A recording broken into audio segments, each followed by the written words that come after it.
नमस्कार मित्रों। एसडीएम काजल मिश्रा अपनी साधारण सलवार कुर्ता में स्कूटी पर सवार होकर तेजी से अपनी बहन की शादी में जा रही थी। ना कोई सरकारी गाड़ी, ना कोई सिक्योरिटी, बस एक साधारण लड़की की तरह स्कूटी चलाते हुए जैसे ही वह हाईवे पर पहुंची तो वहां पुलिस की बैरिकेडिंग नजर आई। 3-4 पुलिसकर्मी सड़क पर खड़े थे और बीच में दरोगा राजेश यादव वर्दी में खड़ा था। उसने सामने आते ही काजल को हाथ से इशारे से रुकते हुए कहा, ओ लड़की, स्कूटी साइड में लगा। दरोगा की आवाज में रौब था। कहाँ जा रही हो? दरोगा ने सवाल किया। मेरी बहन की शादी में। वहीं जा रही हूँ, काजल ने शांत लिहाजे में जवाब दिया। दरोगा ने ऊपर से लेकर नीचे तक काजल को घूरा और फिर मुस्कुराते हुए बोला, अच्छा तो शादी में जा रही हो लेकिन हेलमेट नहीं पहना है, स्कूटी भी बहुत तेज चला रही हो, चलो चालान भरना पड़ेगा। दरोगा ने चालान बुक निकालते हुए कहा। काजल को अंदाजा हो गया कि यह एक बहाना था। वह बोली, सर मैंने कोई नियम तो नहीं तोड़ा है। अरे मैडम, कानून हमें मत सिखाओ। उसने साइड में खड़े एक सिपाही को देखा और फिर काजल की और झुकते हुए मुस्कुराते हुए बोला कि यह ऐसे नहीं मानेगी, इसे तरीका सिखाना पड़ेगा। अचानक दरोगा ने जोरदार थप्पड़ घींचा काजल के गाल पे। बहुत सवाल पूछती है। जब पुलिस कुछ कहे तो चुपचाप मान लेना चाहिए। काजल का सिर एक पल के लिए एक झटका में सन्नाटा छा गया। खुद को संभाल नहीं पाया। उसकी आंखों में आग थी। दरोगा ठहाका मारकर हंसने लगा और उनके साथियों भी। अभी भी अकड़ बाकी है, लगता है अच्छे से सिखाना पड़ेगा। एक सिपाही आगे बढ़ा और बोला, साहब थाने ले चलते हैं, वहां आराम से मामला देखेंगे। दरोगा सिर हिलाकर बोला, हाँ इसे थाने में ले चलते हैं, तब समझेगा कि पुलिस से कैसे बात करनी चाहिए। एक सिपाही ने काजल का हाथ पकड़ा और खींचा, चल जीप में बैठ। काजल ने अपना हाथ झटके से और गुस्से से बोली कि हिम्मत मत कर। दरोगा का पारा चढ़ गया और उसने एक आदमी से कहा, इसका घमंड तोड़ो। और सिपाही ने आगे बढ़कर काजल के बाल खींचे और जबरदस्ती घसीटने की कोशिश की। काजल दर्द से कर्रा उठी, लेकिन अभी भी उसने अपनी पहचान को छुपाए रखी। देखना चाहती थी कि ये लोग कितनी हद तक गिर सकते हैं। तभी एक पुलिस वाले ने गुस्से में उसकी स्कूटी को लात मार दी और बड़ी आई शरीफ बनने, अब तेरा खेल खत्म। काजल की पूरी तरह समझ आ गई कि ये लोग कितने नीचे गिर सकते हैं। दरोगा की आंखों में गुस्सा था और जोर से चिल्लाकर कहा, बहुत देख लिया मैंने तेरे जैसे अपने को, पुलिस ने भिड़ेगी तू, औकात है तेरा ये, चलो अब थाने, वहीं तेरे को समझाएंगे। एसडीएम काजल मिश्रा अब चुप रही थी। अभी भी उसने अपना पहचान बताने का कोई इरादा नहीं किया था। वह देखना चाहती थी कि प्रशासन कितना नीचे गिर चुका है, कितना हद तक ये गिरे हुए अत्याचार करते हैं। दरोगा राजेश यादव अब झुंझुला चुका था। उसके सामने एक लड़की खड़ी थी जिसने उसके ऊपर तमाचे खाए हुए थे। उसके बाल खींचे गए और उसके हाथ पकड़ के खींचा गया, लेकिन अब भी वह चुप थी। दरोगा ने सिपाहियों को घूरते हुए कहा, ले चलो इसे थाने में, वहीं देखेंगे इसका क्या कहना। दो दोस्तों, काजल ने दोनों हाथों से पकड़कर घसीटते हुए उसे छोड़ो। काजल पहली बार जोर से बोली। दरोगा हंसा और जुबान खुली, चल थाने, वहीं देखते हैं तेरे को। थाने में घुसते ही दरोगा जोर से चिल्लाया, और चाय पानी लाओ, एक स्पेशल कैसे आया। काजल अब भी वहाँ शांत थी और देख रही थी कि आम जनता के साथ ये पुलिसकर्मी कैसा व्यवहार करती है। दरोगा जी जूनियर फुसफुसाकर कुछ बोले और बोले, कैसे लगा यहाँ? सिपाही बोला, कौन सा केस डालूं? केस डालो कोई भी, चोरी का, जेब कतरी का। काजल बस सुन रह गई, लेकिन यह कोई भी प्रतिक्रिया भी नहीं दिखाया। टेबल पर दरोगा बैठ गया और कलम घुमाते हुए बोला, नाम बता, घर का पता बता। काजल चुप रही। दरोगा ने फिर पूछा, नाम बता। काजल अब भी चुप रही। दरोगा ने मेज पर जोर से हाथ मारा, सुनती नहीं क्या? रेणु त्रिपाठी, काजल ने जवाब दिया। उसने अपना नाम झूठा बताया, लेकिन ज़्यादा चालाकी मत कर वरना बड़ी गलती होगी। काजल को जबरदस्ती लॉकअप में डाल दिया। एक गंदा बदबूदार कमरा, वहाँ पहले से ही 2 महिलाएं बैठी थी। क्या किया तूने? एक औरत ने पूछा। कुछ नहीं, काजल ने हल्की मुस्कुरान दी। अब वह देख रही थी कि प्रशासन कितना गंदा हो चुका है। अगर एक एसडीएम तक को या एक बिना सबूत के अंदर डाल सकते हैं तो आम जनता का क्या होगा। काजल अब भी लॉकअप के अंदर थी, बस ये देख रही थी कि यहाँ क्या चल रहा है, आखिर प्रशासन कितना गिर चुका है। वह हर हरकत पर गौर कर रही थी। दरोगा ने एक फर्जी रिपोर्ट तैयार करवाई, इस पर चोरी और ब्लैकमेलिंग का केस डाल दो। दरोगा ने फाइल को ठोकते हुए कहा। सिपाही झिझक रहा, लेकिन बिना सबूत के दरोगा हंस पड़ा। सबूत, इस थाने में सबूत बनाए जाते हैं। थोड़ी देर बाद एक सिपाही आगे बढ़ा और जोर से काजल के कंधे पर धक्का मारा। काजल दीवार से टकराई, लेकिन उसके चेहरे पर कोई डर नहीं था। दरोगा ने हाथ उठाया और थप्पड़ मारने ही वाला था कि रुक जाओ। दरवाजे पे एक पुलिस अधिकारी खड़ा था, धीरज तिवारी।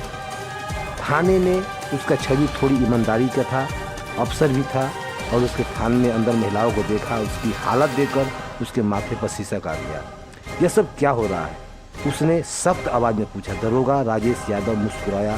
कुछ नहीं सर, एक सड़क छाप लड़की ज़्यादा होशियारी दिखा रही थी, जरा सबक सिखाने के लिए यहाँ लाए हैं। धीरज तिवारी ने गौर से काजल को देखा और उसके हाव भाव किसी साधारण महिला जैसे नहीं लग रही थी। इसका क्या जुर्म है? धीरज तिवारी ने राजेश यादव से पूछा। राजेश यादव हड़बड़ा गया। सर, इसने चेकिंग के दौरान बदतमीजी की थी। धीरज तिवारी को कुछ गड़बड़ लगा। धीरज तिवारी ने काजल की तरफ देखा। तुम्हारा नाम क्या है? काजल शांत रही। दरोगा राजेश यादव ने हंसते हुए कहा, साहब, यह तो अपना नाम तक नहीं बता रही थी। धीरज तिवारी अब पूरी तरह सतर्क हो गया। ठीक है, इसे दूसरी कोठरी में डाल दो, उसने सिपाही को आदेश दिया। राजेश यादव हैरान रह गया। सर, लेकिन मैं दिखाऊंगा क्या इसको? धीरज तिवारी ने सख्ती से कहा। धीरज तिवारी ने आदेश पर काजल को एक दूसरी कोठरी में डाल दिया। यह कोठरी पहले से भी ज़्यादा अंधेरी और गंदी थी। काजल ने चारों तरफ नजर दौड़ाई। कमरे में एक टूटा हुआ टेबल और एक जंग लगा हुआ सरिया पड़ा था। काजल अब प्रशासन का गंदा चेहरा सामने आ चुका था। यह सिस्टम कितना गिर चुका है, उनका हर मिनट का अनुभव यह साबित कर रहा था कि कानून सिर्फ कागजों में ही देखा जाता है। अचानक एक सिपाही भागते हुए आया। सर, एक बड़ी गाड़ी बाहर खड़ी है। राजेश यादव चौंक गया। गाड़ी? कौन सा गाड़ी आ गया? सिपाही ने घबरा कर कहा। सर, गाड़ी सरकारी है। सिपाही बाहर आ गया, लेकिन जैसे ही उसने गाड़ी के अंदर झांका, उसकी आंखें फटी की फटी रह गई। सिपाही हड़बड़ाते हुए अंदर आया और धीरे से खोला। साहब, वो क्या क्या हुआ? कौन है? राजेश यादव झुंझुला उठा। सिपाही ने कांपते हुए कहा, साहब, डीएम साहब आ चुके हैं। राजेश यादव चेहरा सफ़ेद पड़ गया। धीरज तिवारी भी चौंक गया। अब मामला बहुत बड़ा हो चुका था। डीएम साहब ने थाने में कदम रखा। उनकी आंखों में गुस्सा था। उन्होंने राजेश यादव को वो देखा और कड़क आवाज में पूछा, राजेश यादव, यहाँ क्या चल रहा है? राजेश यादव घबराते हुए बोला, साहब, कुछ नहीं, बस एक मामूली सी केस था। डीएम साहब ने टेबल पर पड़ी कागज की फाइल उठाई और ध्यान से पढ़ी। उनका माथा सिकुड़ गया। फिर उन्होंने काजल की ओर देखा। इस महिला पर 420 और ठगी का केस। डीएम साहब की आवाज़ गूंज उठी। उन्होंने राजेश यादव को देखा। और क्या सबूत है तुम्हारे पास? राजेश यादव अब पूरी तरह फंस चुका था। डीएम साहब ने काजल से सीधा सवाल किया, आपका नाम? काजल ने हल्की मुस्कान देते हुए पहली बार अपना नाम काजल मिश्रा बताया। एसडीएम। पूरा थाना हक्का बक्का रह गया। राजेश यादव के हाथ पैर कांपने लगे। सारे पुलिस वाले चौंक कर खड़े हो गए। राजेश यादव के पैरों तले जमीन खिसक गई। एसडीएम मैडम, जिसे वह ठग समझकर फर्जी केस में फंसा रहा था, वह खुद एसडीएम निकली। थाने के सारे पुलिस सख्त आ गए। डीएम साहब घूरते हुए दरोगा राजेश यादव को, तुम्हारी हिम्मत कैसे हुई एसडीएम को पकड़ने के लिए? राजेश यादव कुछ बोलने ही वाला था कि धीरज तिवारी ने तेज आवाज में कहा, साहब, मैंने पहले ही कहा था कि कुछ गड़बड़ है। अब राजेश यादव अकेला पड़ चुका था। काजल ने अब अपना असली रूप दिखाया। उसने शांत लेकिन सख्त आवाज में कहा, दरोगा राजेश यादव, तुम्हारी अभी सस्पेंड हो चुके हो। तुमने खिलाफ विभागीय जांच होगी और तुम अब केस दर्ज किया जाएगा तुम्हारे ऊपर। पुलिसकर्मी अब राजेश यादव को पूरी शिकंजे में ले चुका था। धीरज तिवारी ने तुरंत हवलदार को आदेश दिया, राजेश यादव को हिरासत में ले लो। जैसे ही हवलदार राजेश यादव को पकड़ने लगे तो राजेश यादव ने जेब से एक कागज निकाला। उसने मुस्कुराते हुए कहा, लेकिन यह देखिए। उसने यह कागज हवा में लहराया और डीएम साहब को और एसडीएम काजल मिश्रा को दोनों को दे दिया। राजेश यादव ने ठहाका लगाया और यह रहा मेरा ट्रांसफ़र ऑर्डर, जो 3 दिन पहले ही मेरा ट्रांसफ़र हो चुका है, तो अब आप मुझे सस्पेंड नहीं कर सकते हैं। थाने में फिर भी सन्नाटा छा गया। काजल ने कागज को अपने हाथ में लिया और गौर से पढ़ा। क्या यह असली है? डीएम साहब ने कड़े स्वर में पूछा। डीएम साहब ने धीरज तिवारी को और देखा और बोला, इस कागज की तुरंत जांच करो। अगर यह असली निकला तो अभी राजेश यादव का निलंबित रोका नहीं जा सकता। राजेश यादव की हंसी अचानक गायब हो गई, क्योंकि अगर कोई भी सरकारी कर्मचारी ट्रांसफ़र के बाद भी गलत विधियों का शामिल होता है तो उस पर कार्रवाई की जा सकती है। अब राजेश यादव की हालत बिगड़ने लगी। धीरज तिवारी तुरंत ऑनलाइन सिस्टम में राजेश यादव का रिकॉर्ड चेक करने लगे। धीरज के सिर उठाया और कहा, साहब यह कागज़ असली है। लेकिन राजेश यादव ने अभी भी कार्यभार नहीं सौंपा था। मतलब यह था कि राजेश यादव अब भी इस थाने का प्रभावी था और इस दौरान उसने यह सब किया था। अब कोई भी राजेश यादव को बचा नहीं सकता था। एसडीएम काजल मिश्रा सीधे नज़र में राजेश यादव को ऊपर नज़र डाली और कहा, अब तुम्हारी असली जगह तुम्हारी अपनी ही जेल होगी, गिरफ्तार करो। और डीएम साहब ने आदेश दिया।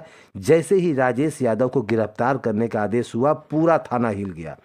राजेश यादव को पहली बार एहसास हुआ कि अब वह बच नहीं पाएगा। लेकिन एसडीएम मैडम ने अकेला नहीं हूँ। राजेश यादव ने हंसते हुए कहा, मैडम क्या आपको लगता है कि इस थाने में सिर्फ मैं अकेला ही भ्रष्ट हूँ? उसने थाने के बाकी पुलिसकर्मियों की तरफ इशारा किया और कहा, ये सब मेरे साथ है। पूरी कड़िया ऊपर से जुड़ी हुई है। थाने के उच्च पुलिसकर्मी घबराते हुए धीरज तिवारी को चौकन्ना हो गए। एसडीएम काजल मिश्रा पूरे थाने की जांच की। अब कोई भी सुरक्षित नहीं है। डीएम साहब ने तुरंत आदेश दिया, एंटी भ्रष्टाचार पुलिस टीम को बुलाया। पूरे थाने को हड़कंप मच गया। जैसे ही टीम ने जांच शुरू किया, कुछ पुलिस वालों के चेहरे पीले पड़ गए। एक हवलदार आगे आया और एसडीएम मैडम के सामने हाथ जोड़कर बोला, मैडम मुझे माफ़ कर दीजिए, मैं तो सिर्फ आदेशों का पालन कर रहा था। अभी अचानक एक पुलिस वाले के फाइल निकाली और कहा, मैडम हमारे बड़े साहब भी इसमें शामिल हैं। कौन है बड़े साहब? डीएम साहब ने गुस्से से पूछा। पुलिस वाले ने डरते डरते जवाब दिया, एसएसपी साहब। अब उनका मामला ऊपर तक जुड़ चुका था और थाने में सन्नाटा छा गया। डीएम साहब के गहरी सांस ली और फिर सख्त आवाज में बोला कि पूरे स्टाफ तत्काल प्रभावित और निलंबित किया जाए। जैसे ही आदेश मिला, थाने में पुलिस वालों को होश उड़ गए। कुछ पुलिस वाले अपना फ़ोन निकालकर किसी को कॉल करने लगे, कुछ तो चुपचाप सिर झुकाकर खड़े हो गए, तो कुछ दरोगा भी बचने का रास्ता ढूंढने लगे, लेकिन कोई बच नहीं सकता था। एसडीएस काजल मिश्रा जो सबके तरफ देख रही थी, एसएसपी साहब की भी जवाब लेना होगा। डीएम साहब ने तुरंत आदेश दिया कि एसएसपी को भी अभी यहाँ बुलाया जाए और इस मामले का पूरी जानकारी ली जाए। थाने के बाहर कुछ पत्रकार गुप्त रूप से खड़े थे। जैसे उन्हें भनक लगी कि पूरी थाना सस्पेंड हो चुका है, तो तुरंत खबर को फैलाने लगे। अब मामला खुलकर सामने वाला था कि तभी एक काले शीशे वाला गाड़ी थाने के सामने आकर रुकी। एसएसपी साहब खुद आ गए थे। एसएसपी साहब थाने पहुंचे। उन्होंने चारों तरफ नज़र दौड़ाई। पूरा थाना सस्पेंड हो चुका था। उन्होंने गुस्से से कहा, यह क्या नाटक चल रहा है? लेकिन एसएसपी काजल मिश्रा जो थी, उन्होंने जवाब दिया कि आप भी बच नहीं पाएंगे। धीरज तिवारी ने एसडीएम को बोला। फाइल एसएसपी साहब के भ्रष्टाचार के सबूतों की मिल चुकी थी। काजल ने ठोस आवाज में कहा, एसएसपी साहब यह देखिए, आपके सारे काले कारनामे। अब एसएसपी के चेहरे पीले पड़ चुके थे। डीएम साहब ने आदेश दिया, एसएसपी को तुरंत गिरफ्तार करो। अब पूरी पुलिस फोर्स हैरान हो गई। बड़े अधिकारी को भी पहली बार किसी ने खुली चुनौती दी। जैसे ही एसएसपी को गिरफ्तार हुई, पूरा मामला हिल गया। अब यह मामला राज्य स्तर तक पहुंच गया था। मुख्यमंत्री ने तुरंत आदेश दिया, जिले के सभी भ्रष्ट अधिकारी को गिरफ्तार कर लिया गया। इस आदेश के बाद 30 से ज़्यादा पुलिस अधिकारी और 10 से ज़्यादा आईएएस ऑफिसर और कई राजनेता भी गिरफ्तार हुए। एसएसडीएम काजल मिश्रा ईमानदारी सिस्टम को हिला कर रख दिया और पूरे जिले में एक नया प्रशासन लाया। भ्रष्टाचार पर अब कड़ी नज़र रखी जाने लगी। अब जो है वहाँ का सब कुछ ठीक हो चुका था। तो दोस्तों, आज का यह कहानी आपको कैसा लगा? आज का जो कहानी है ये किसी से कोई मैचिंग नहीं है, यह सिर्फ काल्पनिक कहानी है, यह सिर्फ मनोरंजन के लिए बनाया गया है, इससे कोई किसी का लेना देना नहीं है। आशा करता हूँ कि आपको यह कहानी अच्छा लगा। कल मिलेंगे किसी और नई कहानी के साथ, तब तक के लिए इजाज़त दीजिए। धन्यवाद।